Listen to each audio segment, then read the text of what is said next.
So, I thought it would be appropriate to start my weekly address from the Morrison Hall, and specifically in front of the War Memorial, given that Friday, May the 8th, saw the 75th anniversary of VE Day, where the Allied forces celebrated victory, but everyone celebrated the end of the Second World War. But not quite everyone. Of course, there were Allied servicemen who had fought their way across Europe, who then had to prepare for transfer to the Far East and to the Pacific, where fighting continued on for 3 months. And it's very telling that of the 18 St Mary's former pupils who lost their life during the Second World War, or because of the Second World War, a number of them lost their lives as late as 1946, and that will be due to the injuries sustained during the Second World War. So yes, the United Nations Charter pledged to maintain international peace and security. But there were many, many people who'd been displaced from their homes. Many people carried injuries. But there are also those people who had lost loved ones. And so when you see footage of the celebrations and the street parties celebrating VE Day back in 1945 on May the 8th, that's understandable. People had lived through a very frightening phase in British history, frightening years. But I often find myself thinking how difficult it must have been for people who had lost loved ones during the Second World War, on both sides. There's no celebration for them because their new normal was going to be different, and they were going to have to come to terms with their loss and live life to the fullest, but with that loss in the back of their minds. And it brings me to the current situation we find ourselves in. The pandemic has, as you know, reached the United Kingdom and has had the most horrendous impact on the United Kingdom. We are told that we are through the worst of it and that we are on our way out of the impact that this horrendous virus is having on the country. But there'll be no defining moment.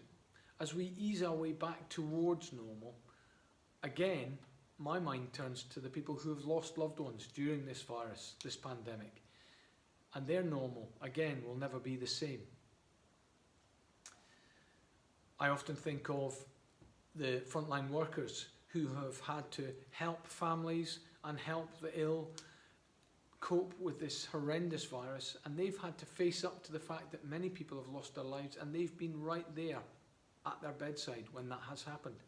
And perhaps normal for them will never be the same either, because they'll always remember the difficult times they've had to cope with, the challenges they've had to face in their professional jobs.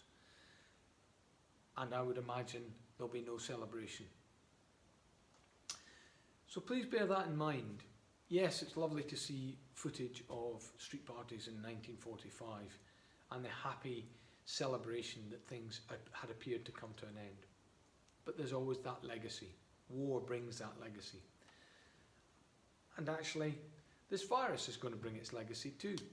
We're going to be talking about this, people are going to be talking about this for hundreds of years.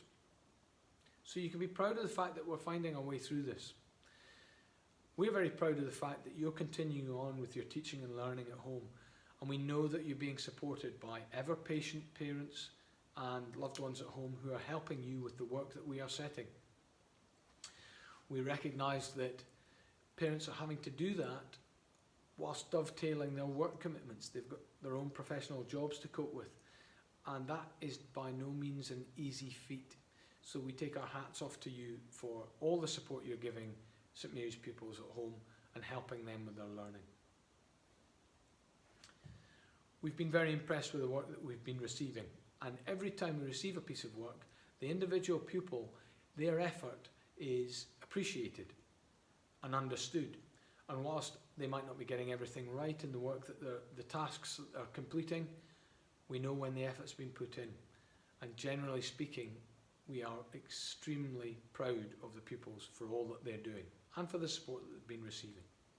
So we go into week 5. Hold your heads up high, keep going. There is perhaps some light at the end of the tunnel, and those in government positions who will allow us to return to our normal will ease us through the stages to bring that back. I look forward to the day when we have you all back here in the Morrison Hall, and I stand at the front of the Morrison Hall giving my address to the whole school again. It may be some time off, but it will happen. Keep going, keep working hard, keep supporting those around you. Thank you.